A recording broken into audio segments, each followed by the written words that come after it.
Wow, we've got like a concert happening in here this morning. Good morning and happy Halloween, everyone. I am Jessica Lakeman. I use she, her pronouns, and I am your Director of Lifespan Faith Formation. Welcome to the Boulder Valley UU Fellowship. We are back to multi-platform services. Now, some of you might have noticed that a usual member of our cast is missing. Our dear minister, the Reverend Lydia Ferrante Roseberry, had her appendix out yesterday. She is home. She is resting. She sends her love and regards. She's okay. And she said she has lots of support. And to rest assured, she is home and comfortable and everything's fine. And she's going to be a little out of commission for this week. So today, our service is being led by myself. I am joined by Deborah Mensch. Our musicians today are Tad Coriath and the amazing Jin Ah Lim and Mary Stackpole. Our tech team is Bill Beachley, Larry Sherwood, and Don Price. And of course, you are the ones who make this beloved community. As I say the welcome words today, I invite those of you on Zoom to shift into gallery mode if you haven't done so already, and scroll through the screens so you too can experience the beauty of this congregation. Those in person, look around, see who you can recognize beneath their costumes and masks. You are all welcome here today. In all the beauty of languages, cultures, skin tones, shapes, and sizes that come together in your uniqueness, you are welcome here. In all the ways you experience and express gender, you are welcome here. In the beauty that is who you love and how you love, you are welcome here. In all of the ways you make a living and the places you are from, you are welcome here. With all the traditions that inform your spiritual life, you are welcome here. You are invited to join us with an open mind, a loving heart, and helping hands. We welcome you here today. We acknowledge that the land surrounding us is the stolen territory of the Arapaho people, and that many tribes roamed freely on this land for millennia before the arrival of white settlers. We commit ourselves to being a center for spiritual exploration and justice making, within and beyond our congregational walls. If you are new here, we are so glad that you have found us. And we hope that in this community, whether you are here in person or on Zoom, that you experience the warmth and love of this congregation. Each Sunday here is different, so be sure to come back a few times to really get to know us. We have many opportunities during the week for social connection and spiritual growth. Those on Zoom can check out the links in the chat to help you get connected. Those in person can find our newcomer form on the QR code in the back of the hymnal, or stop by the welcome table just outside on your way out to get connected. All on Zoom are invited to join us for virtual coffee hour following the service, and our roomies are invited to stay and chat. We have coffee and snacks available in the fellowship hall, with our outdoor cove area also available. We recommend masks for maximum safety for all, but they are not required for today's service. If any new visitors on Zoom would like to introduce yourselves in the chat, please do so. We love to know who is among us. And if there are any visitors in the sanctuary today who would like to introduce yourselves by telling us your name and where you live, go ahead and raise your hand, and Deborah will bring a mic.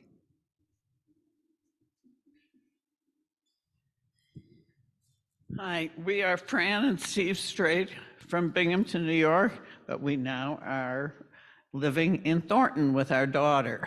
My husband's joined the choir, and we've been here a couple times. We love the music, and I'm happy to be here. Welcome.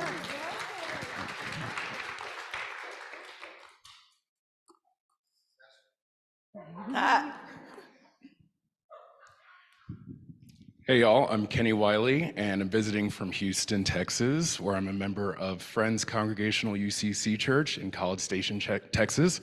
And I'm here hanging out with Miriam and Charlotte and Jessica. So great to be with y'all. Hey. One of our holy cows. Yeah. My name is Rosemary Leist. I'm from Tampa, Florida. My sister, Lorraine Leist, is from Seattle, Washington. She's really from here, but she lives there now. My mom, Marilyn Leist, goes to this church and she loves coming here, and she's starting to get more involved with things, which is wonderful. We're both preachers, so my sister brought these costumes, holy cow. We're just, the music's phenomenal, and I just wanted to, on behalf of my sister and I, my mom's turning 80 this week, and that's why we're here. And I just want to thank you all for being so nice to her when we're not around. It's just nice that she has this community, and we love it for her. Thank you. Thank you. And for those of you on Zoom who can't see, we have a trio of holy cows.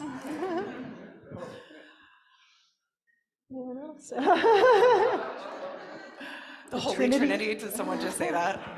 Fantastic. It's our version of the Holy Trinity. Good morning. My children are trying to say hello to me. I love you. Woo. All right. Well, thank you all for joining us this morning. It is good to be together. And now, as I light our chalice here in the sanctuary, those of you at home, if you have a chalice you would like to light with me as we say our chalice lighting words together. We light this chalice for the warmth of love, the light of truth, and the energy of action.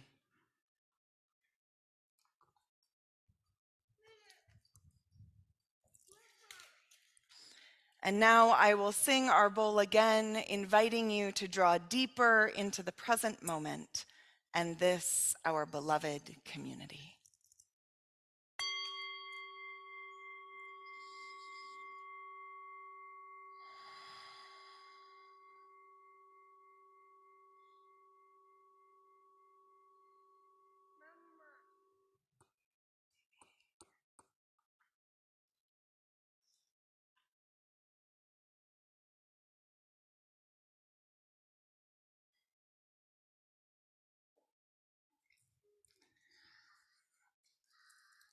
Our opening words this morning are from Shel Silverstein, but I'm going to have to tell them to you in a second because my 5-year-old needs a hug and then she's going to sit down for the rest of the service.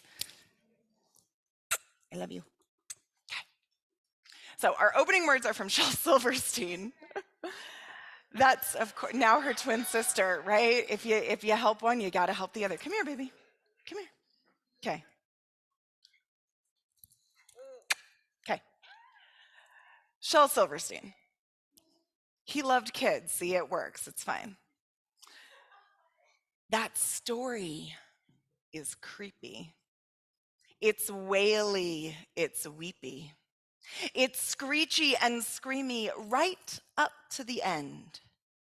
It's spooky. It's crawly. It's grisly. It's gory. It's the awfulest story. Please, won't you tell it again?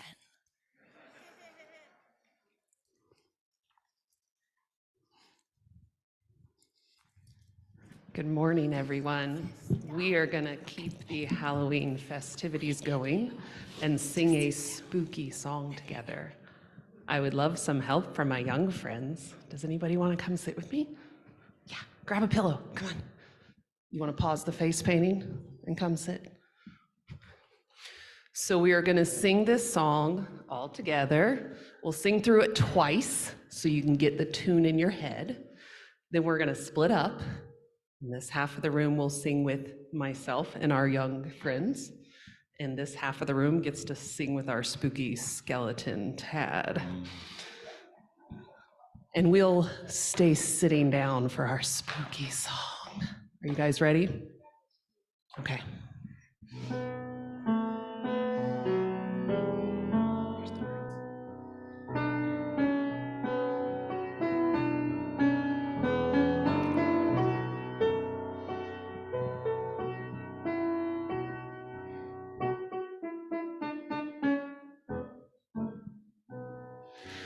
Have you seen the ghost of Tom?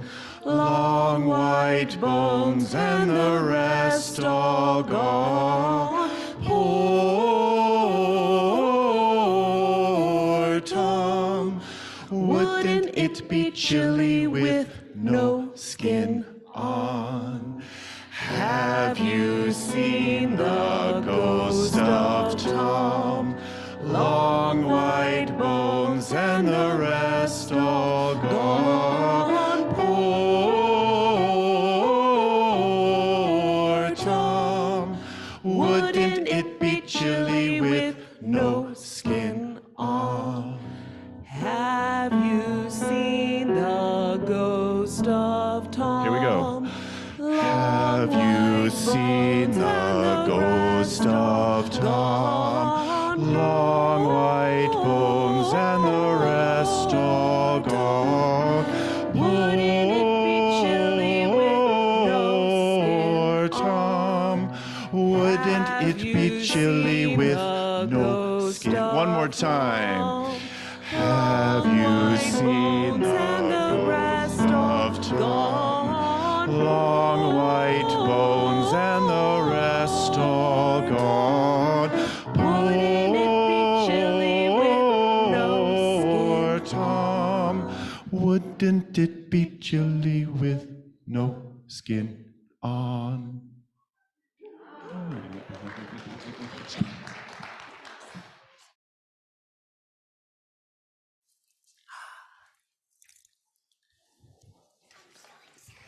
You're so excited. I'm so excited too. Oh, the story's so good. Let me tell you about our story.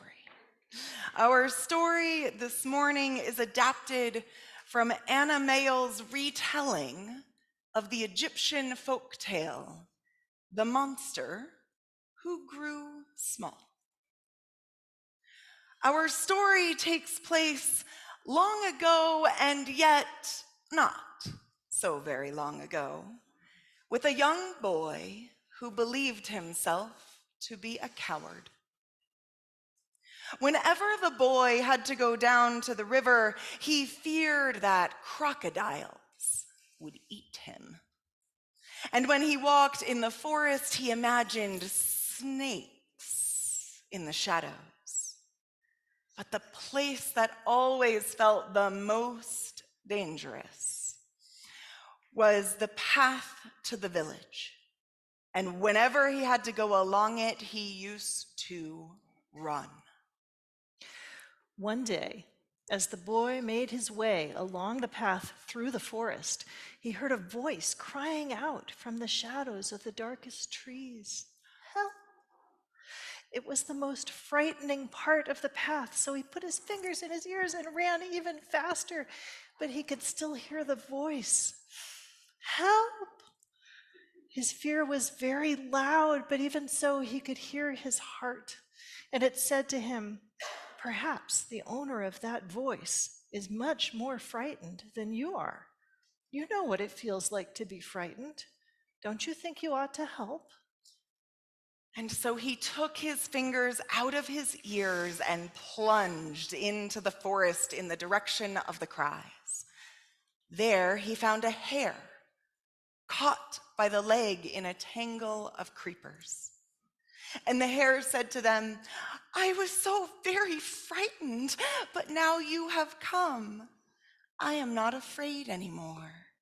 You must be very brave to have come on alone in the forest."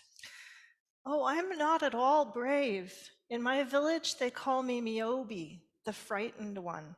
I should never have dared to come here, only I heard you calling. "Why are you frightened? What are you frightened of?" I am frightened of the crocodiles and the snakes and the spiders that lie in wait for me whenever I go out. But most of all, I am frightened of the things that rustle in the thatched roof over my head. My uncle says that they are only lizards, but I know they are far worse than that. Niobe continued to list off all the things he was frightened of to the hare. Now that you know I'm not that brave, I don't suppose I'll seem like very much of a protector. But if you feel I'd be better than nothing, I'll carry you home if you tell me where you live. "I live in the moon, so you can't come home with me. But I would like to give you something to show you how grateful I am for your kindness. What would you like most in the world to have?" Well, I would like to have courage, but I suppose that's one of the things that can't be given. "I can't give it to you, but I can tell you where to find it. The road that leads there you will have to follow alone. But when your fears are the strongest, look up at the moon, and I will tell you how to overcome them."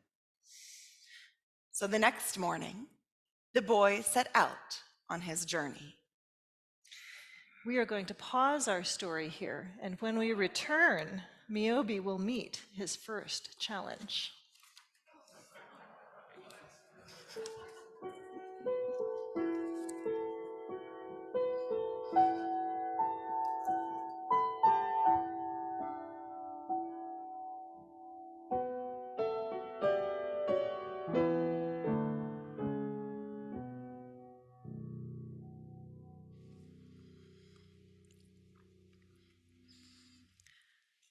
Let's take some time to get centered and do a brief meditation.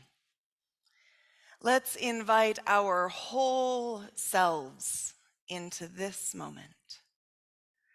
In your chair or your cushion, begin to gently rock your hips from side to side. Settle into your seat. Notice if your feet touch the ground or not. How does that feel? Can you press into the floor with your feet?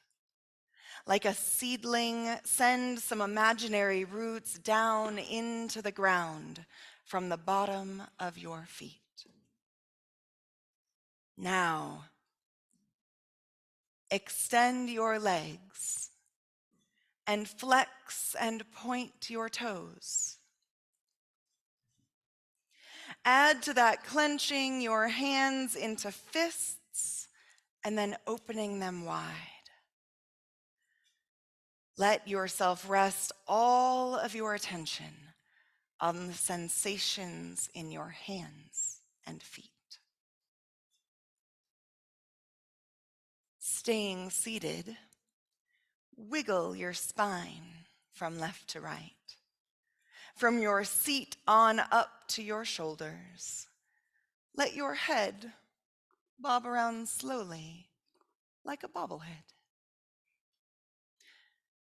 Then come to your stillness and lengthen your spine up to the sky, reaching out from the top of your head. Let's take some breaths together. Place your hands on your lap. When you inhale, gently lift your arms up. And when you exhale, lower them. Tune in to the wave-like motion of your arms. With your mouth open, breathe in the sound ah, and breathe out the sound ha.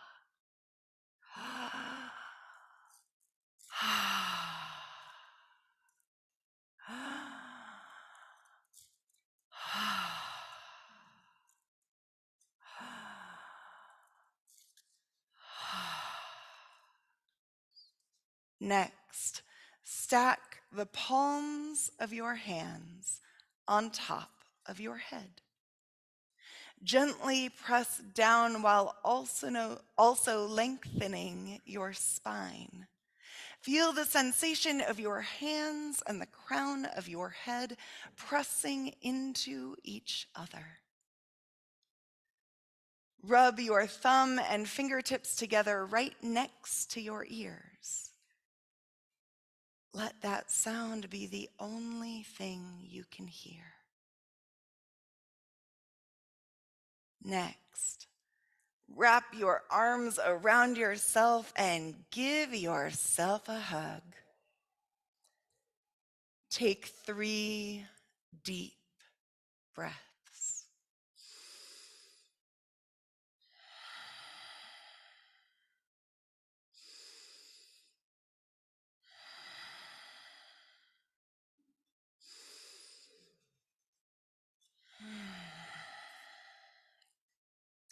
Imagine you are at the center of a group hug with all of your loved ones. Squeeze yourself tight and then release. Know that you are grounded, you are supported, and you are loved. Let's all sit in silence together for a moment as I ring our bell and see if you can hear the moment the sound disappears.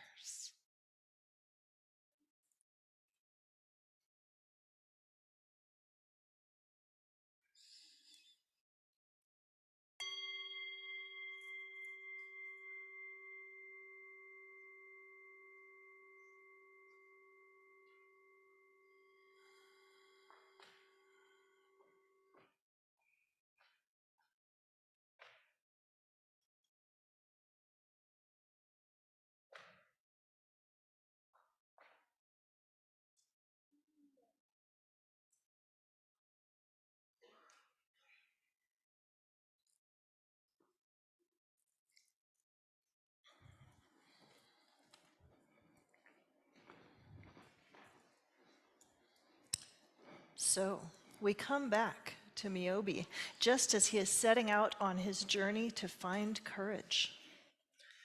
Miobi followed the road for a while and came to a wide river. Then Miobi became very frightened, for in the river floated many crocodiles. He remembered what the hare had told him, and after looking up to the moon, he shouted at the crocodiles, "If you want to be killed, come and attack me." Then he plunged into the river and began to swim to the far bank. Much to the crocodiles' surprise, they found themselves afraid of him. To try and keep their dignity, they said to one another, "He's too thin to be the trouble of eating." And they shut their eyes and pretended not to notice him. So Miobi crossed the river safely and went on his way. Soon, Miobi came upon 2 very, very large snakes.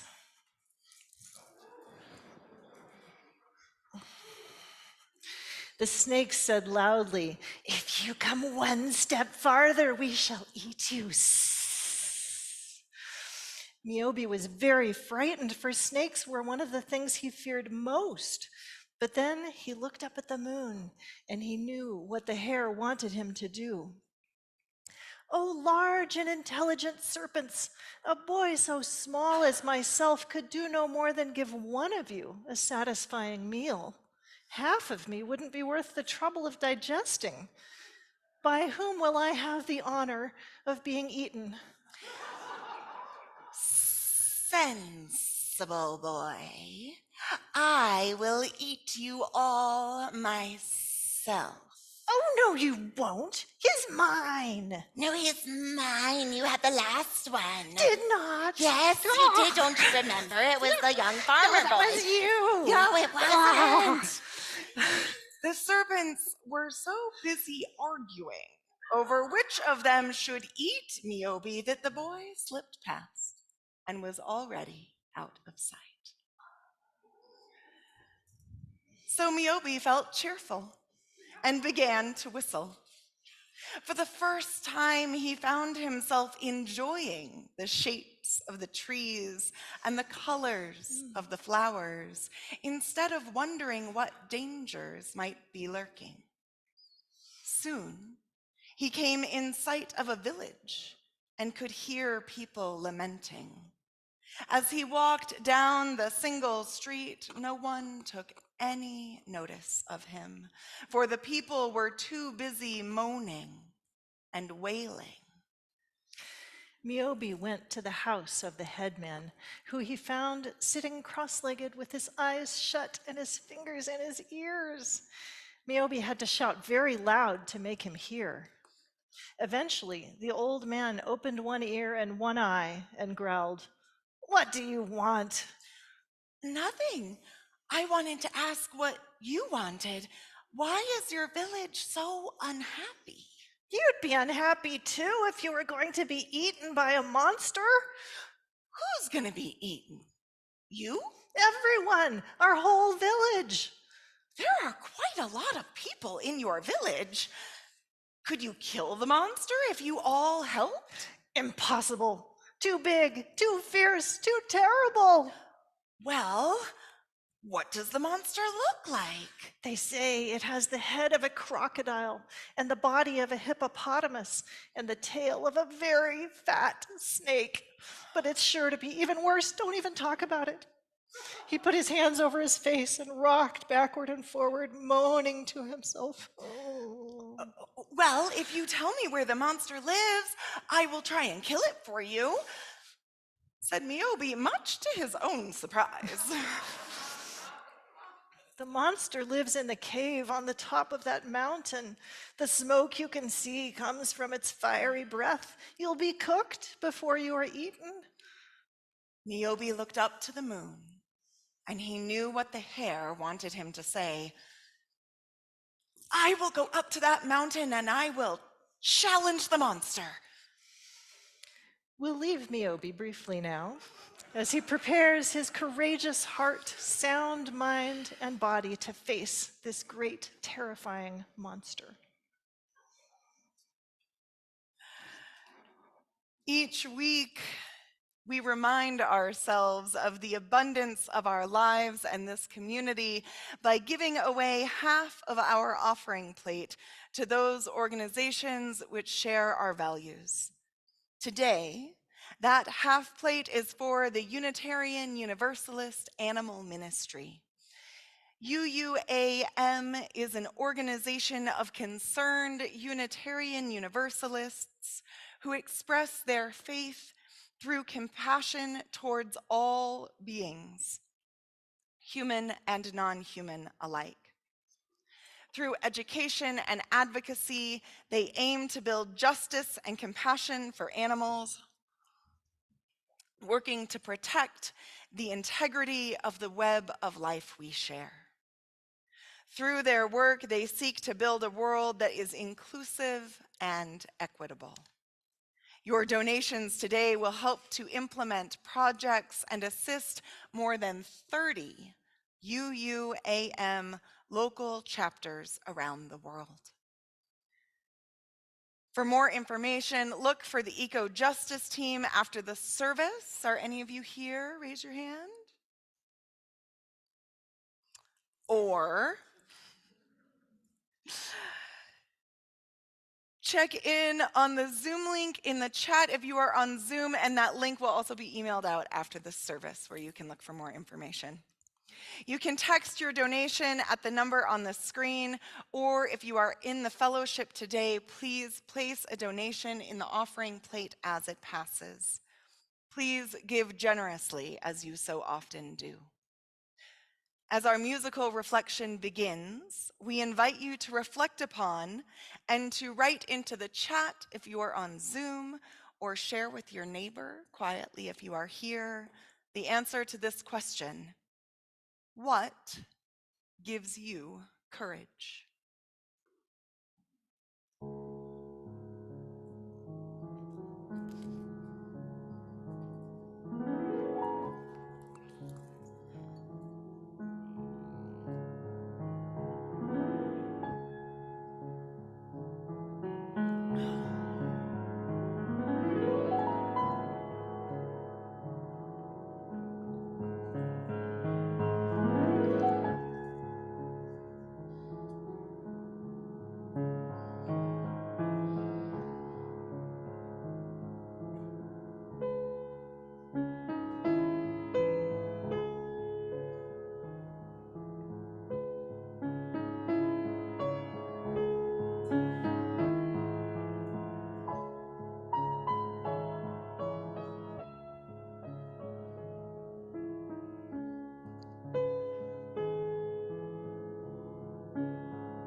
For the work of this fellowship, bringing love, reason, compassion, and justice to this world, and for the UU Animal Ministry, we dedicate our offerings.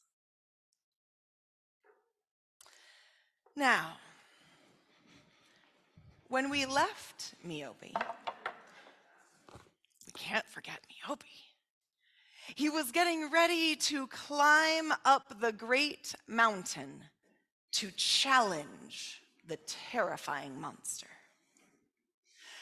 Climbing up the mountain took a long time. But when he was halfway up, he could see the monster quite clearly. Basking at the mouth of its cave, it looked about 3 times as big as a bus, which is very big even for a monster. I won't look at it again until I have climbed all the distance between here and the cave. Otherwise, I might feel too much like running away. So as he climbed steadily on, Miobi kept his head down, carefully avoiding looking at the monster. After a time, Miobi raised his head and looked at the monster. He had expected it to look much larger than it had from far away, but instead, it looked much smaller, only a little bigger than 1 bus instead of the size of 3. The monster saw him, and it snorted angrily at him, sending fire down the mountainside and scorching Niobe. He went running back down the mountain before he could make himself stop. He looked back, and strangely, the monster seemed to have grown larger again. It was the size of 3 buses again, perhaps even 4. Niobe said to himself, "This is very curious indeed. The farther I run away from the monster, the larger it seems. And the nearer I am, the smaller it seems. Perhaps if I was very close, it might be a reasonable size for me to kill it." So that he would not be blinded by the fiery breath, he closed his eyes. And so that he would not have time to start being frightened, he ran as fast as he could up the mountain. When he reached the cave and opened his eyes, it was empty. But then he felt something hot touch his right foot. He looked down, and there was the monster. It was as small as a frog. He picked it up in his hand and scratched its back. It was warm to hold, and it purred like a cat. Poor little monster. It must feel so lonely in this enormous cave. It might make a nice pet, and its fiery breath would be useful for my cooking fire.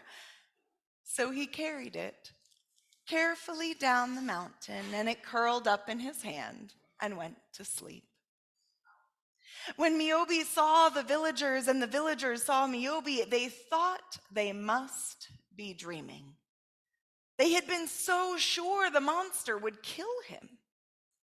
They lifted him up on their shoulders as a hero, shouting, "Honor the mighty hunter! He is the bravest of all, he who has slain the monster!"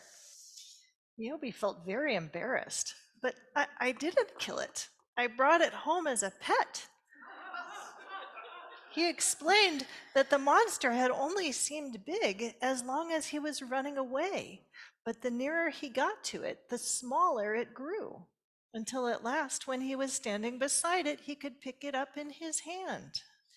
The people crowded around to see the monster.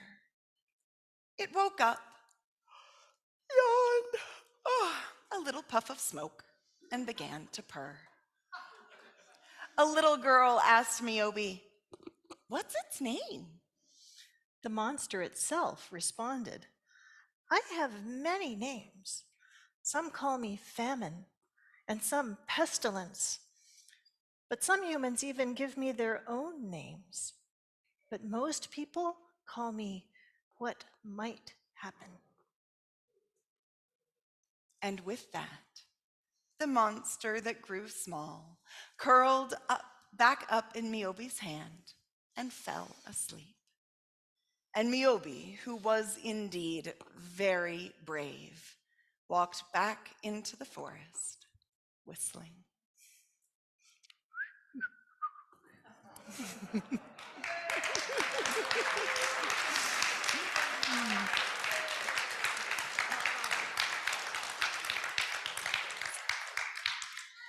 And now I invite us into our time of community connection, our time of sacred sharing. If you're on Zoom and you'd like to share a joy or a concern, please type into the chat window, sending it to everyone, and let us know briefly what is in your heart today. I will read out loud what you share, and Jessica will add a stone to our sacred waters on your behalf.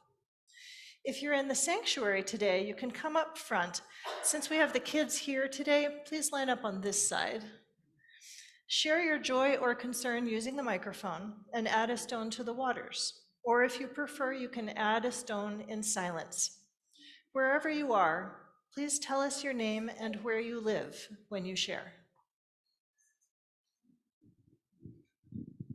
Well, then I will add one for all of the unspoken joys and a second for the unspoken concerns left in our hearts.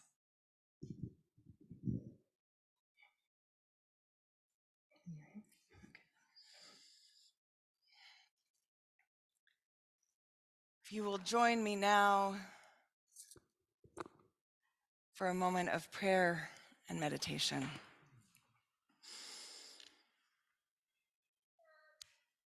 Spirit of many names and mystery beyond all our naming, be with us here on this joyous morning in our laughter and our fun as we find our courage.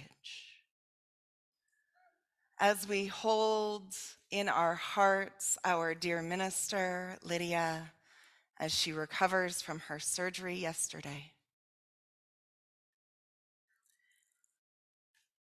Be with us in our sorrow and in our joy. As we know that so many across our world struggle. As we know that there are so many injustices, it can sometimes feel overwhelming. And yet, there is also joy. There is also peace. There is also love.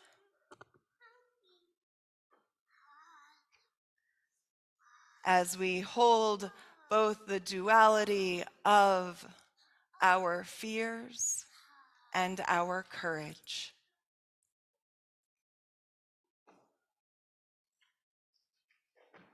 We take these now into the silent sanctuaries of our heart for a moment of silence.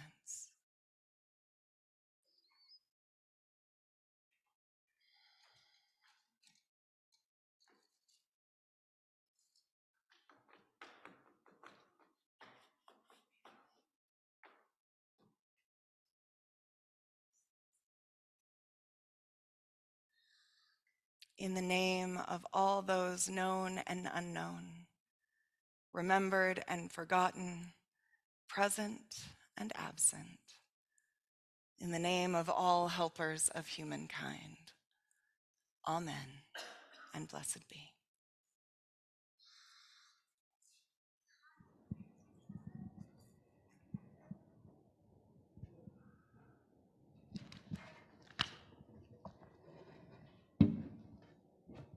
We have one more chance to sing together today.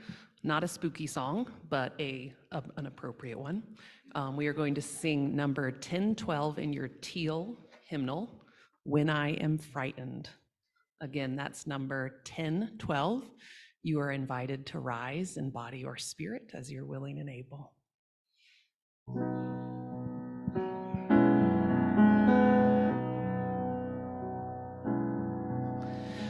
When I am frightened, will you reassure me?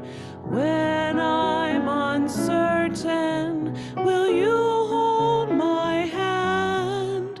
Will you be strong for me? Sing to me quietly.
Before we extinguish our chalice, I have a few announcements for you.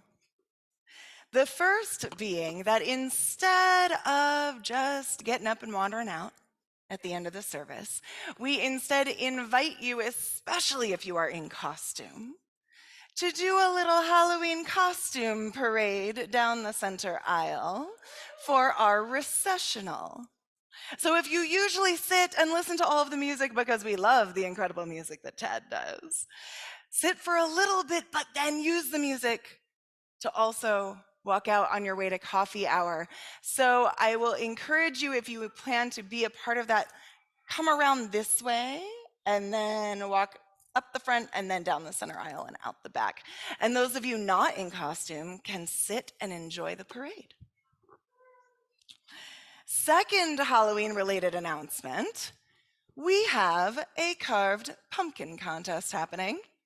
There are some tables in the hallway on the way to the Caria side doors. They are numbered, and there are cups in front of each pumpkin. This is a vote with your dollars kind of contest.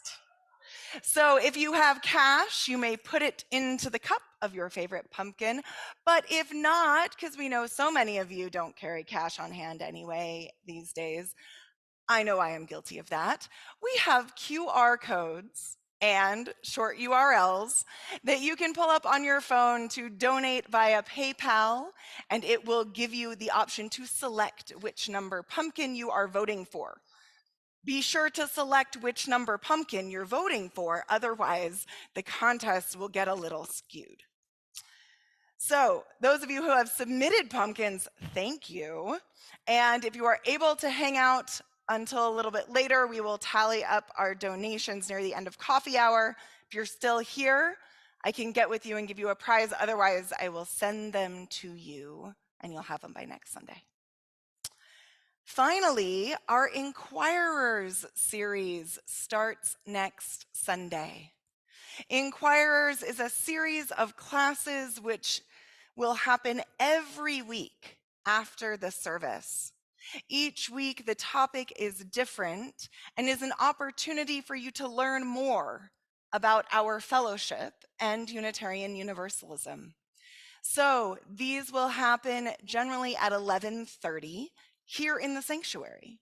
So it will give you some time, go get some coffee, chat a little bit, and then if you're interested in finding out more about whatever the topic happens to be that week, come on in and hang out. The classes are only about 45 minutes long, they're drop-in, and at the end there are 9 different sessions that will repeat. At the end of the 9 sessions is our Path to Membership class, and then we'll start all over again. So if you are a newcomer, or if you just want to learn more about how this place works, we invite you to come hang out with us after the service starting next Sunday. And Tad has one more announcement. Hello, hello. I'm going to put the mic in here if this is the right, not the right one, never mind. I wanted to let you know about a performance we have coming up this Friday here. I think it's Friday? Yeah. Okay, thanks. Thanks, Metz. Friday here in the sanctuary. It's part of our concert series, but it's not really a traditional performance in a typical performance type of way. It's participatory. It's a kirtan, which is a traditional form of Hindu sacred music and chanting. And some of you may be familiar with what that is. But it's participatory and it's meant to foster various types of experiences and bring forth various types of emotions, sadness, joy, love. The artist who's performing, her name is Katie Wise, and her group is Bhakti Explosion. And I wanted to share with you, she had a post, an Instagram post, inviting her followers to this concert, this kirtan on Friday, and it was really beautiful. It's a little long, so I'm just going to read some excerpts, but this will just maybe give you a better idea of what is going to be happening. Katie writes, someone said to me this week, I wish there was a place like church where people are singing and something spiritual is happening, but it didn't have to do with some specific religion or be confined to some specific box. I immediately thought of our upcoming concert. One of the most amazing things about Kirtan is that it's a new kind of church, or maybe it's an ancient kind of church. It's connected to God, but not confined to one definition of God. A place where all are welcome and all are one. All are divine and all are wholly authentic. All are broken and all are holy. I hope you will come and sing with us next Friday at BVUUF in Lafayette. You're welcome there no matter how you identify. If you feel you don't fit in traditional churches, you belong here. You are welcome with or without the God of higher power of your choosing. The mantras are connected to a spiritual lineage, but the music goes beyond all of that. Will you bring your friends, families, sanghas, and beloveds? All are welcome, all are one. Ticket link in the comments. So we have, I hope to see you there. I'll be there. It's going to be a wonderful experience. We have some posters on the wall by the doors, on either side of the main doors and in the fellowship hall, that has a little QR code on it. If you want to purchase tickets, you can just scan that QR code and it'll take you to the ticket link. Thank you. Thank you, Tad. That sounds wonderful. And now, as I extinguish our chalice, I invite with you to say our chalice extinguishing words, which will be up on the screen. We extinguish this chalice, but not the warmth of love, the light of truth, or the energy of action. These we carry in our hearts until we meet again. Go in peace. Walk softly on your path, and may love shine on you all the days of your life.